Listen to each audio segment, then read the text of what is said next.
nous sommes très inquiets en ce qui concerne les élections Congo.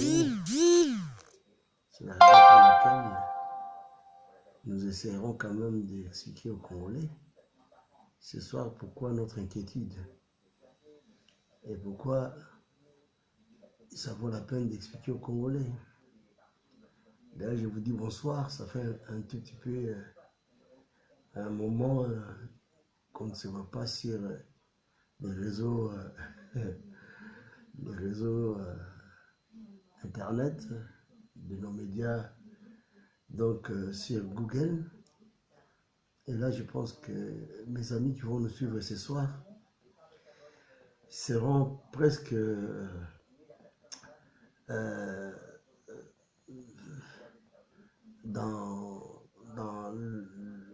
ils seront presque dans la même situation que ceux qui sont au pays.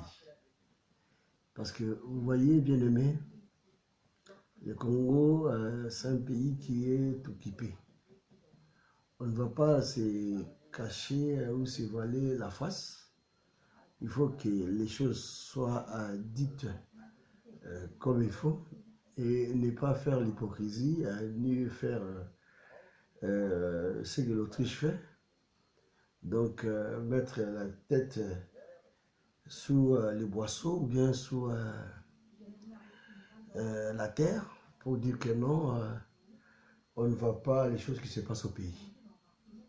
Comment expliquer que les élections sont libres, que les élections sont démocratiques et que tout le monde a le droit de faire la campagne, mais sur les antennes de la radio et télévision nationale, on n'a pas encore vu des candidats de l'opposition passer ne fût-ce que pour une petite information.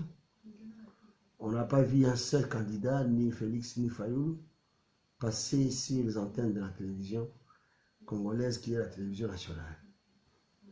On voit le défilé des Coréens Nanga, on voit que le dépôt a été brûlé, les machines qui ont été automatiquement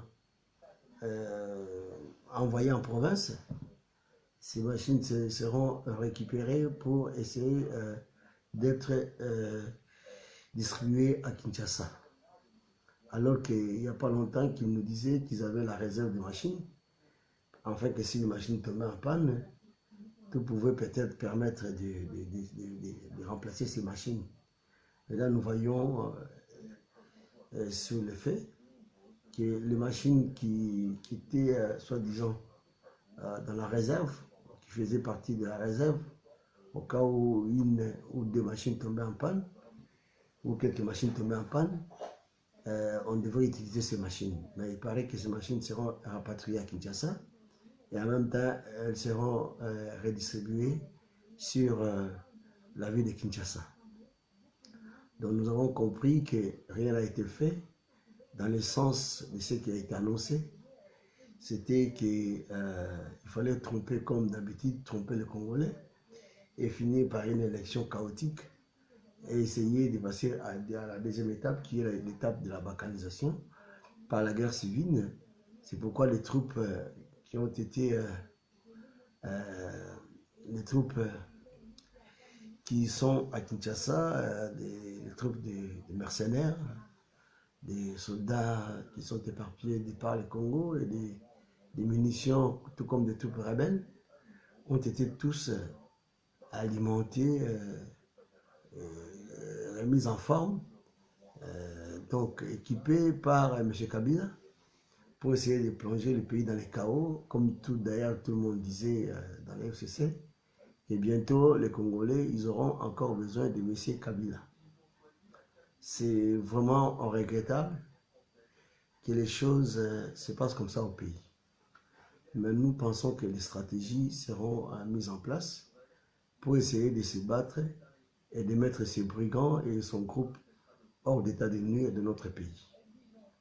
Ils peuvent commencer à faire des bêtises au pays, la guerre, comme d'ailleurs ça fait des années que nous sommes avec des rebelles, nous sommes avec des troupes de l'ONU, et que ces troupes de l'ONU qui sont littéralement corrompues, nous savons, on a vu Leïla devrait faire des enquêtes en ce qui concerne Martin Fayoulou, alors que les cadavres qu'on a tués, les gens sont là, mais elle a dit, elle va procéder d'abord aux enquêtes avant de faire son rapport.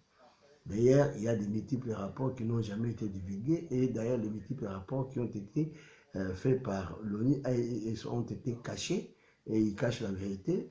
Les cas de Kamwena Sapu et de la Sédoise et de son ami le dieu l'américain qui était au Congo pour les enquêtes de l'ONU.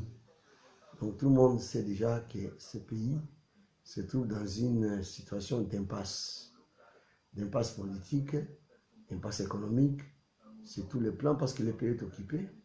Et tout le monde sait bien que les gens du FCC, ils sont otages du commandement militaire qui se situe à Goma, parce que, plutôt au Rwanda, parce que notre commandement militaire se trouve à l'extérieur du pays. Nous n'avons pas une armée.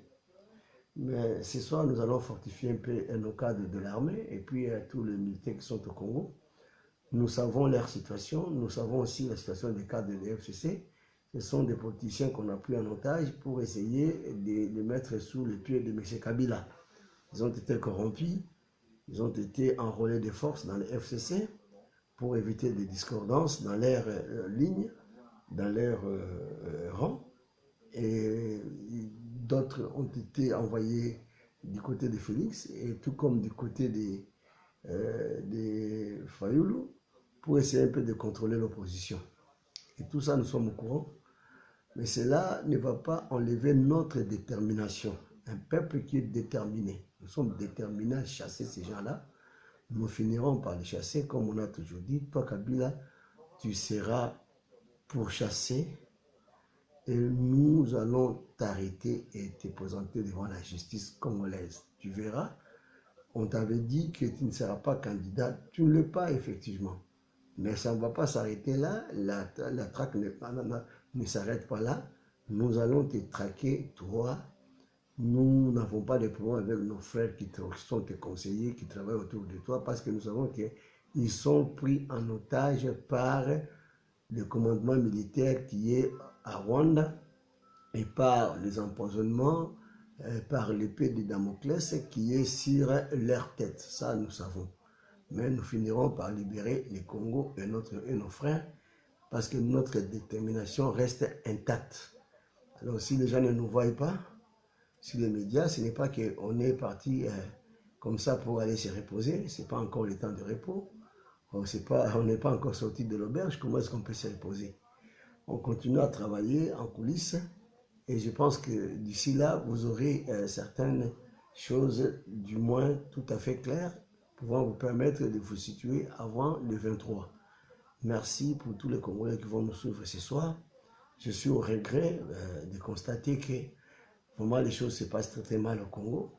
Nous allons essayer de recadrer tout ce qui se passe au Congo. Soyez sûrs et certains que notre détermination reste intacte. Et en ce qui concerne les opérations militaires de Yakutumba, de ce côté-là, je vous ai dit qu'on va demander de ne plus parler sur ces opérations, de manière à ce que ces opérations soient tenues au secret. Donc, espérez toujours que la victoire, elle sera certainement de notre côté, parce qu'il s'agit de notre pays et nous sommes déterminés à mettre ces imposteurs hors d'état de nuire.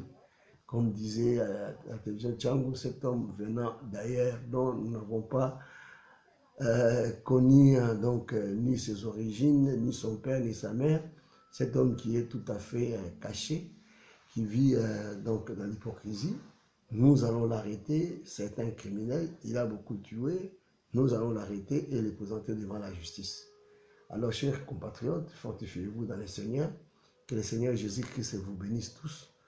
Merci beaucoup pour ce soir, que Dieu vous bénisse. Amen.